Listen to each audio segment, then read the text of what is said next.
नमस्कार बच्चों, बीए तृतीय वर्ष के विद्यार्थियों का इस कक्षा में स्वागत है।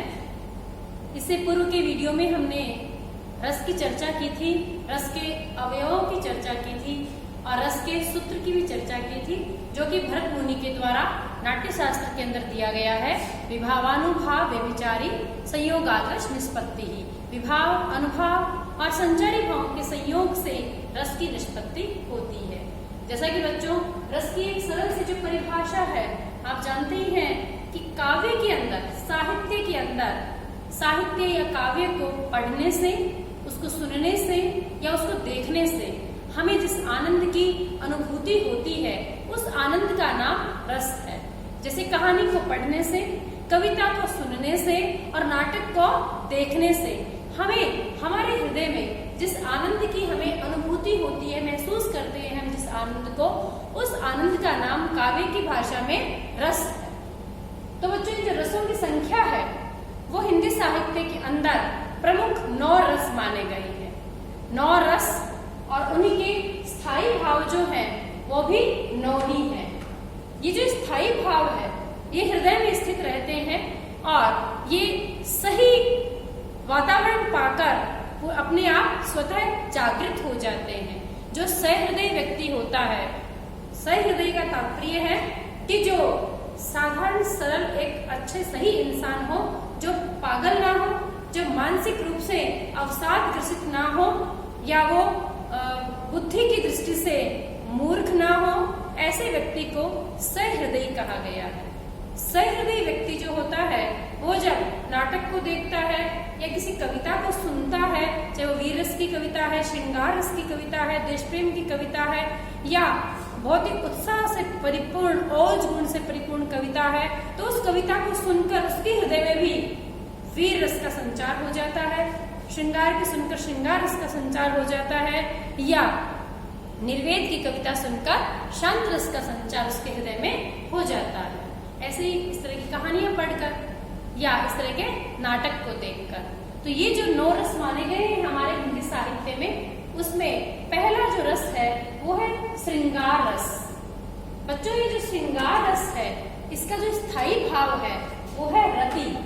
रति कहते हैं प्रेम को। जो हमारे हृदय में प्रेम होता है उस प्रेम को हम रति कहते हैं। ये इसका स्थायी भाव है। और श्रृंगार को रसों का राजा कहा गया है, रसराज कहते हैं इसको। और इसके 2 भेद हैं प्रमुख रूप से। पहला भेद है इसका संयोग श्रृंगार और दूसरा है वियोग श्रृंगार। बच्चों, किसी भी काव्य के अंदर या कविता के अंदर नायक और नायिका का जो परस्पर मिलन है उसे हम संयोग कहते हैं। और दूसरा, यदि किसी के सौंदर्य का चित्रण है, उसका यदि वर्णन है उसके अंदर, मान लो कृष्ण के सौंदर्य का चित्रण है या राधा रानी के सौंदर्य का चित्रण है, तो वो सौंदर्य का चित्रण भी संयोग श्रृंगार के अंतर्गत आता है। वहां संयोग श्रृंगार माना जाता है। या फिर प्रकृति का वर्णन है, वो भी संयोग श्रृंगार में है। और वियोग श्रृंगार में जहाँ नायक और नायिका का जो विछोह है उनका, उस विछोह का जो वर्णन है वो वियोग श्रृंगार के अंतर्गत आता है। महाकवि बिहारी की सत्सई में हम पाते हैं बच्चों कि संयोग श्रृंगार के अंतर्गत नायक और नायिका के परस्पर मिलन के चित्र हैं, दूसरी तरफ श्री कृष्ण के सौंदर्य के चित्र हैं, और वियोग श्रृंगार के अंदर नायक और नायिका के परस्पर विछोह के भी चित्र हैं। इसलिए जो श्रृंगार रस है उसका स्थायी भाव रति। दूसरा है हास्य रस। नाम से पता चल रहा है हंसना, और उसका स्थायी भाव है हास। यदि किसी ने हमें चुटकुला सुनाया, हमारे हृदय में ये जो स्थायी भाव है बच्चों, ये हर समय उपस्थित रहते हैं। ये हमारे हृदय में सुसुप्त अवस्था में रहते हैं और बस इन्हें एक रगड़ देकर जगाने की आवश्यकता होती है। हम बिल्कुल शांत बैठे हैं और अचानक से किसी ने चुटकुला सुनाया और हम हंस पड़े और हास्य रस की सृष्टि हो गई, या किसी ने हास्य रस की कविता सुना दी या हास्य रस की कहानी सुना दी, या हमने हास्य रस की कहानी को पढ़ लिया या इस किसी नाटक को देखा, तो वहां हास्य रस की निष्पत्ति हो जाती है। ऐसे ही जो तीसरा है करुण रस।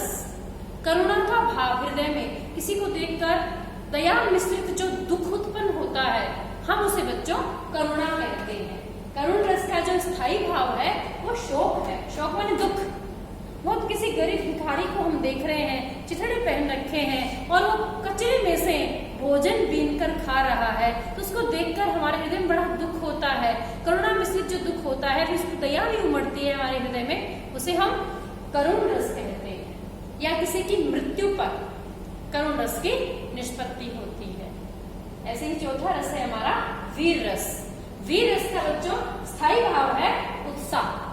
हृदय में अत्यंत उत्साह का भाव, जो सीमा पर लड़ रहे हैं वीर, या शिवाजी की जो रचनाएं हैं, महाकवि भूषण ने जो रचनाएं लिखी है, छत्रसाल दशक लिखा है कि जो शत्रुसाल है उनकी बर्छी जो है वो वैरियों को, दुश्मनों को ऐसे खत्म कर डालती है जैसे पेरी पारी जात पर वाह जो जलन में।